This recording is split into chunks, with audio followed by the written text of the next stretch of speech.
Okay, so we're going to be going over my new tortoise enclosure. Pretty straightforward.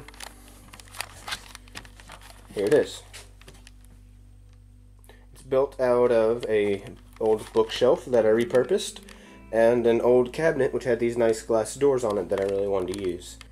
Inside it has the two doors that open up.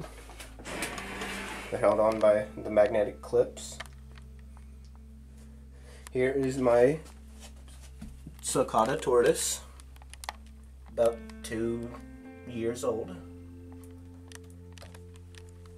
So here is his enclosure. So with tortoises that are used to living in deserts, you have to have a relatively higher temperature range. So I do have straight from a department store, any sort of like a hardware store of some sort where you can get ceramic tile.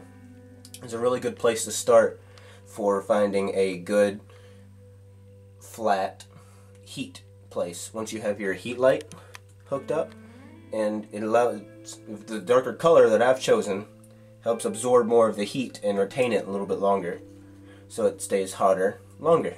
Currently it is at right there, just over 100, 110, 115-ish. Well within their range, but a little bit on the high side. But with this much space that he has, it just allows for better gradient across the entire thing. He is currently eating. This is Kylo. Yes, I'm a Star Wars fan. I got him around the same time The Force Awakens came out, so it kind of felt right. Next to it I have his water bowl, which is just a standard ceramic plate that you put under ceramic flower pots. It works perfectly. The depth's fine. He can get in and out of it easy. I do have this tile, which is part of his old heat setup, where it was 3 of these tiles. I have a little fake cactus or 2. I went ahead and put a mirror in here as kind of an experiment to see how he would deal with it. And he didn't really seem to care, but it made the entire enclosure feel larger, so I kept it.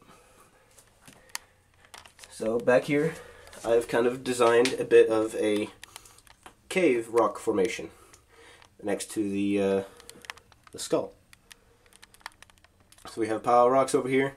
I had the idea to put a bunch of rocks in there because when I first built the enclosure, the skull thing, he wouldn't stop climbing over it. He's never really had a lot of stuff to climb over.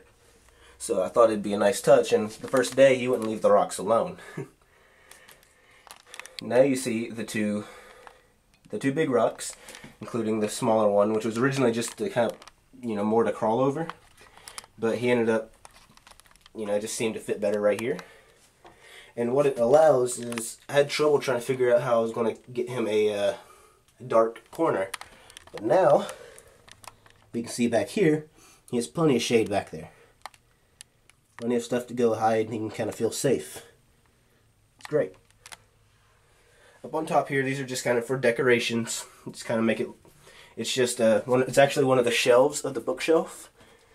And I just kind of turned it this way, and it fit just fine, and I used it to help build a cave. And I just put some cheap Walmart plants on top. That is the, for lighting, I have my heat light, which is just dangling from a homemade mount that I had built already. And over here I have his UV light. It's a little bit higher up, but I wanted it to cover all of this area.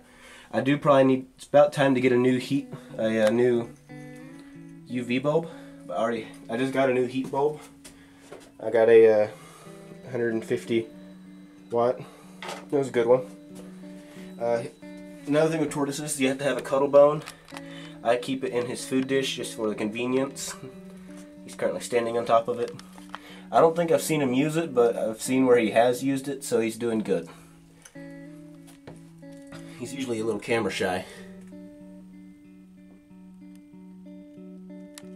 Now, up front here, there's this big white strip. It's just part of the whole deal. That's part of it. And I didn't I thought it'd be easier just to keep it all there and give him a little bit of extra space. It doesn't really fit the theme, but I see him out here all the time. I think it's a fun little area to just get something different. This tile, and that tile used to be in his old setup where I had 3 in a row and his heat light was on one end so that the heat would kind of balance along them all. And in his new setup I could add a little bit more space, that's why I got the bigger one.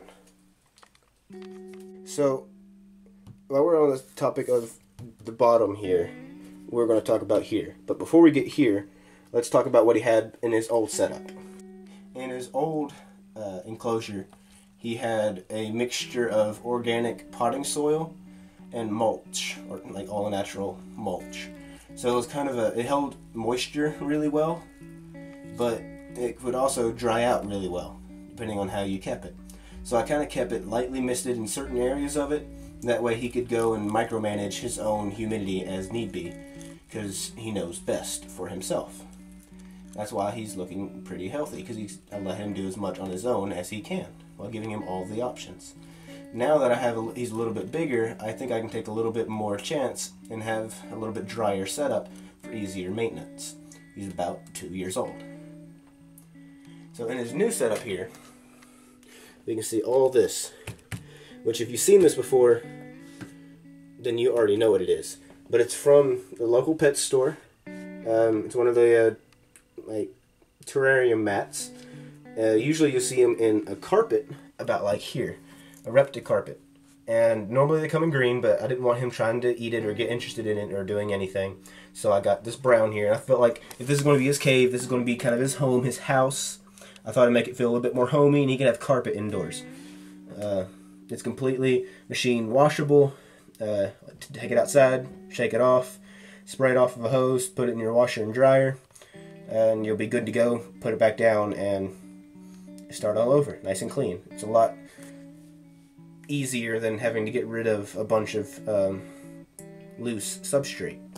The rest of this is the same thing. It's kind of like a reptile mat, but it's more foam, and it's like a sand mat. I think it's what it's called, a desert like sand mat. And it's basically, it's not loose, it's kind of all one piece, and it's sand and tiny pebbles all kind of glued of some sort way onto the mat, and it really gives it this desert look to it. There he goes, right over to the rocks. Still food in his mouth, taking it on the go. But it didn't quite have a, I didn't custom order a piece, so I just found the largest size.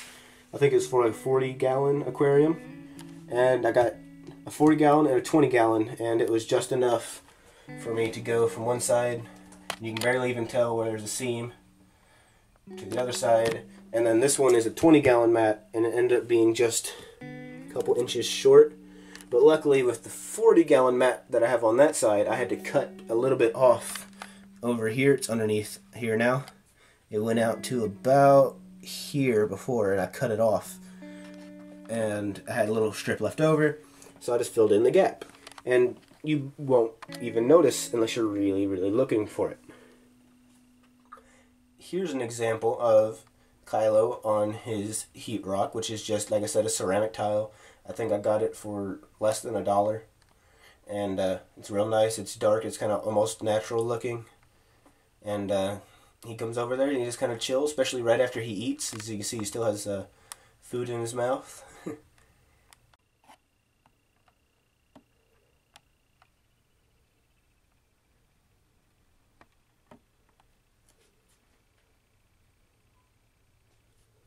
Some of you may have noticed the metal bars and you're wondering what those are.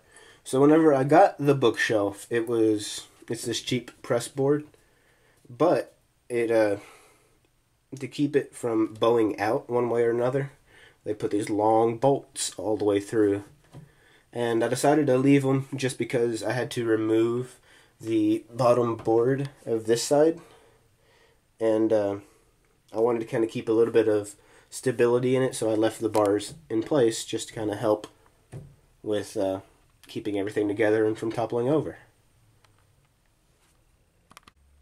Well, that's just about all there is to talk about when it comes to the tortoise enclosure. I think I'm going to wrap it up here with a little bit of a montage of them, and we'll call it that.